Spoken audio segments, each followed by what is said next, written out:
Well, hello there.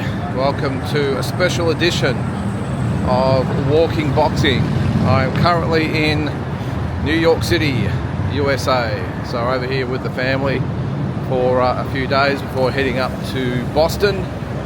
We come over here sort of at the end of every year to do the family thing and go see the mighty Celtics play, so it's really good. But yeah, we're over here, I think four nights I think it is. So I'm just on my way down to Times Square actually.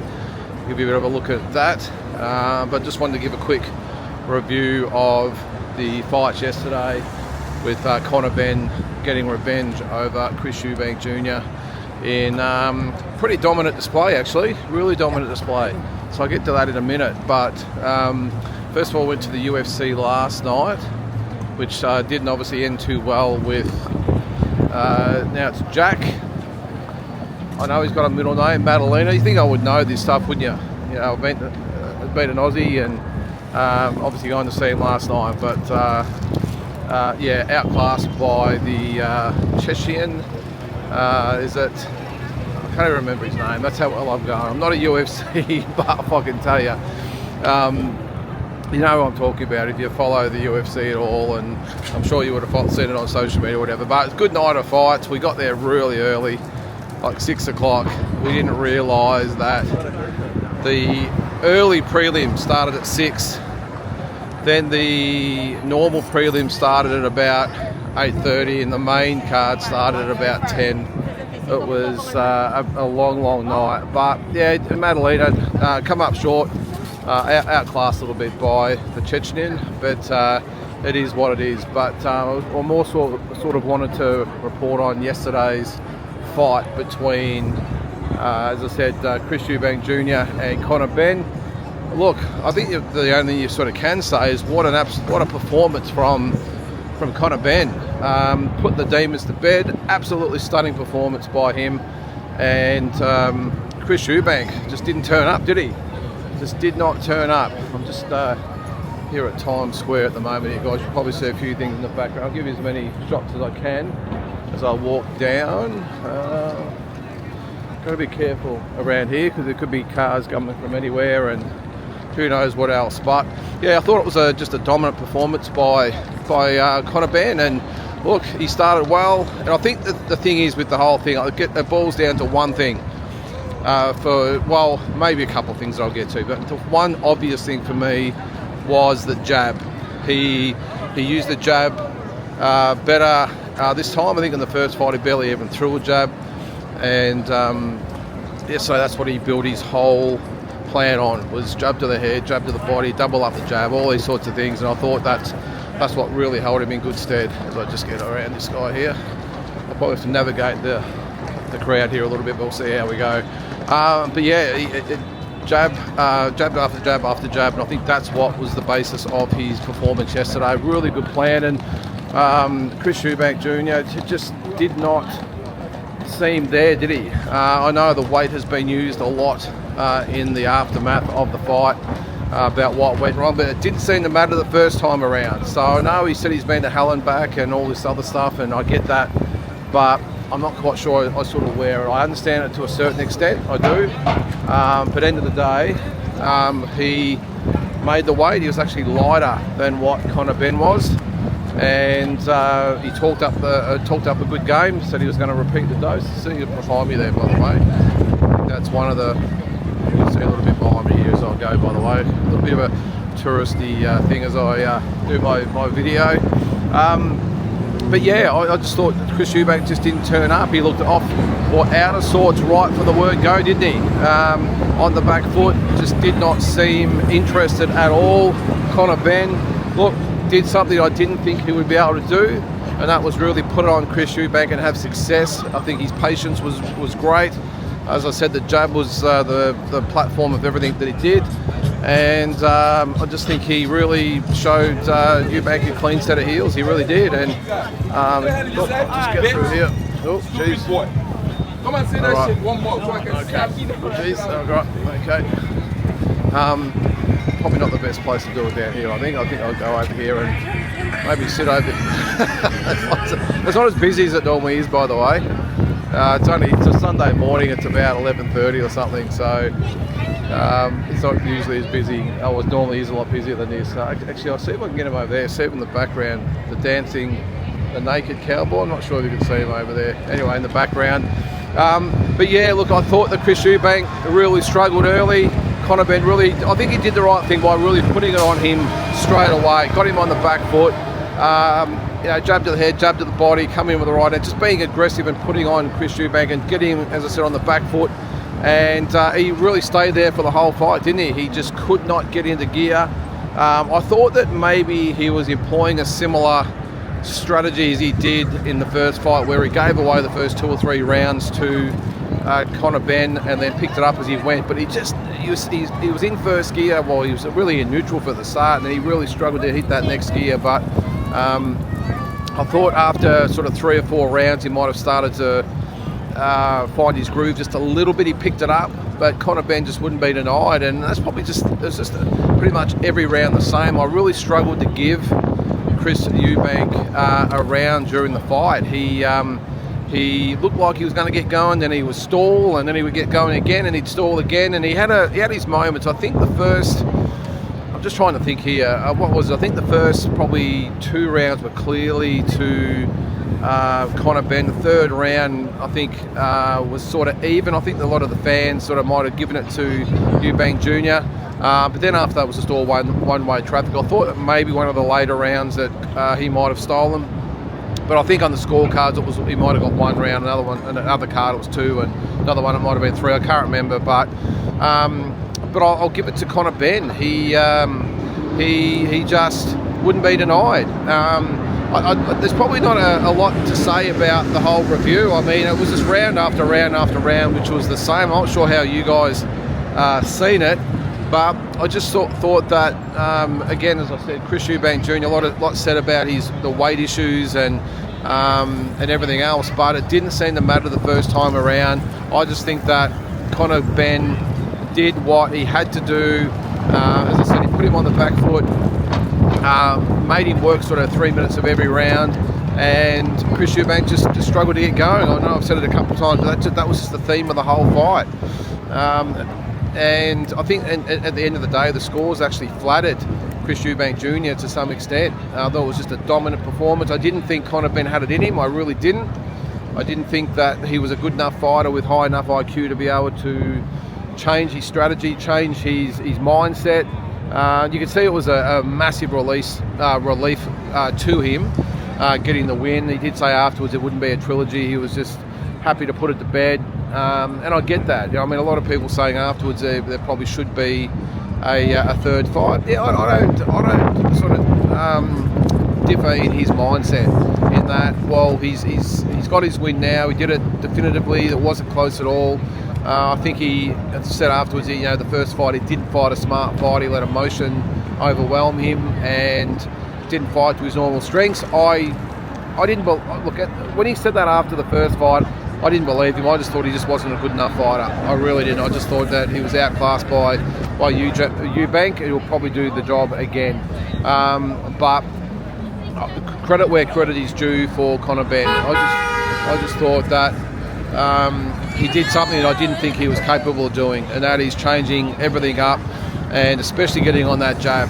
The one thing I can't remember is, I know Bomac was in Eubank's corner yesterday, but I can't remember who was actually in his corner the first time around, and whether that was a difference or whatever.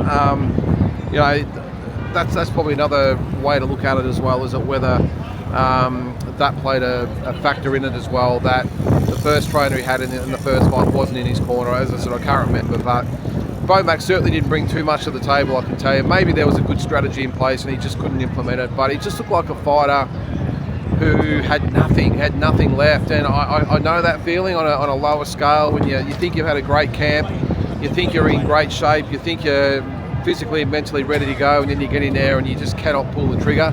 That's what it looked like to me yesterday, and I've just got a feeling that after the success of the first fight, where he didn't really show any signs of the weight loss or the camp or anything like that. And he dominated Conor Benn. I just think maybe he thought that, well, if I did it the first time, why can't I do it the second time?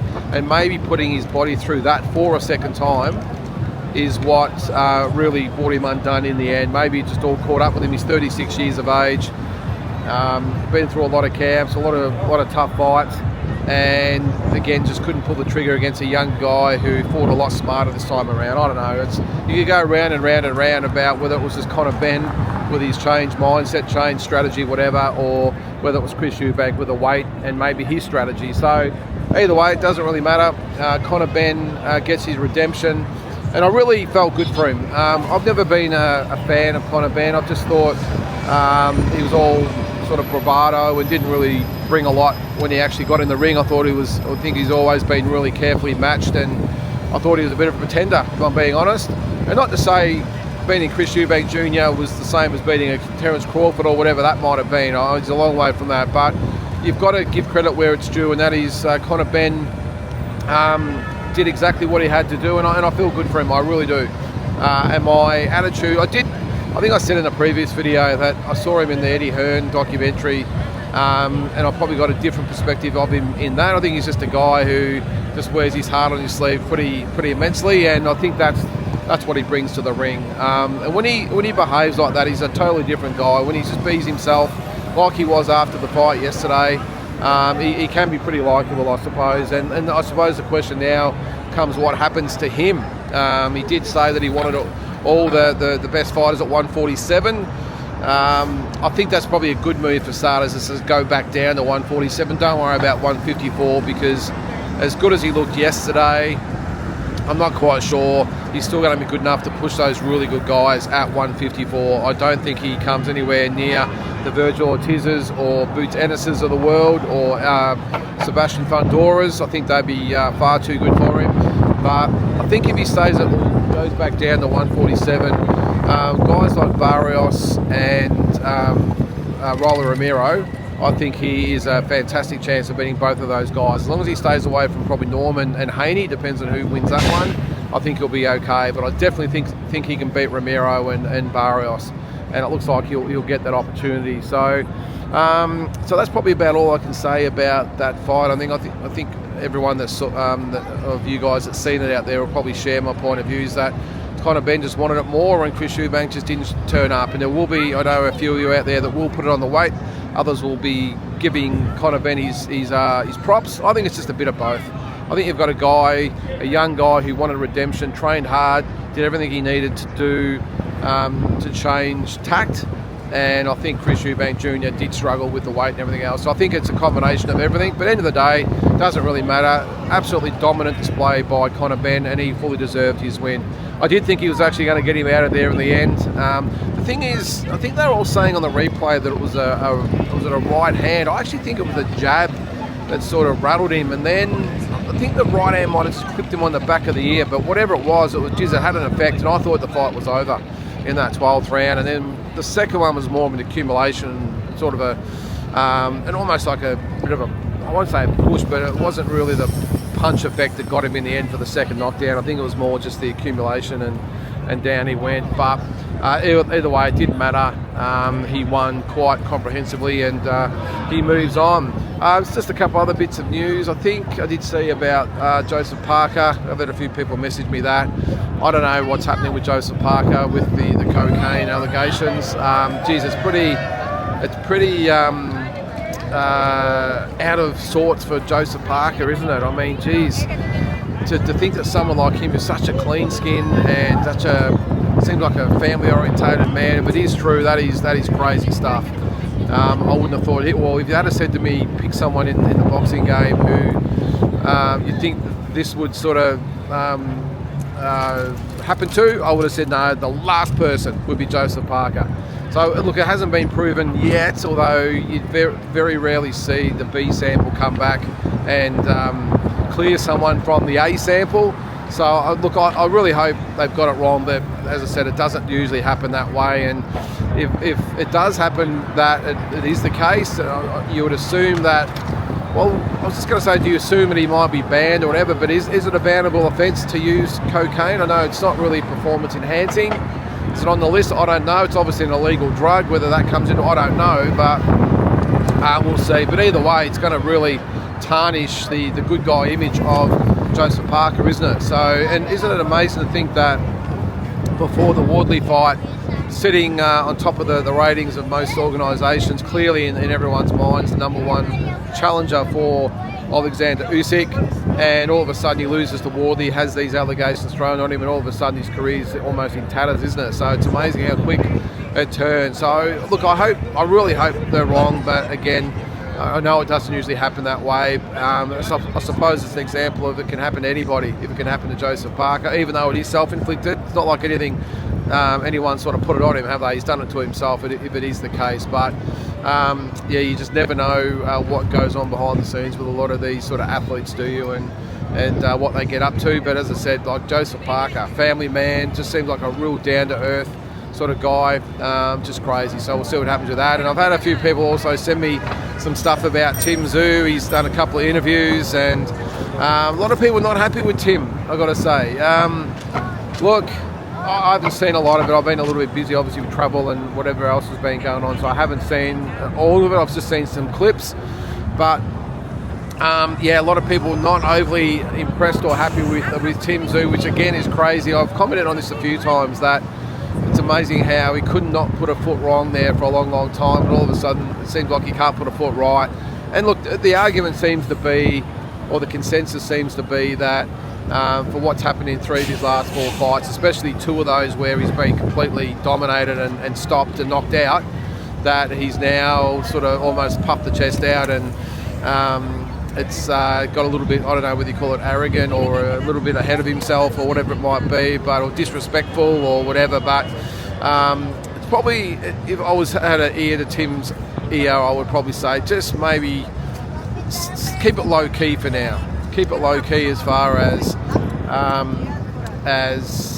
you know, having things to say about other fighters or whatever it might be. It's like timing is everything. I'll just sort of move here because these people just decided to muscle in on my video.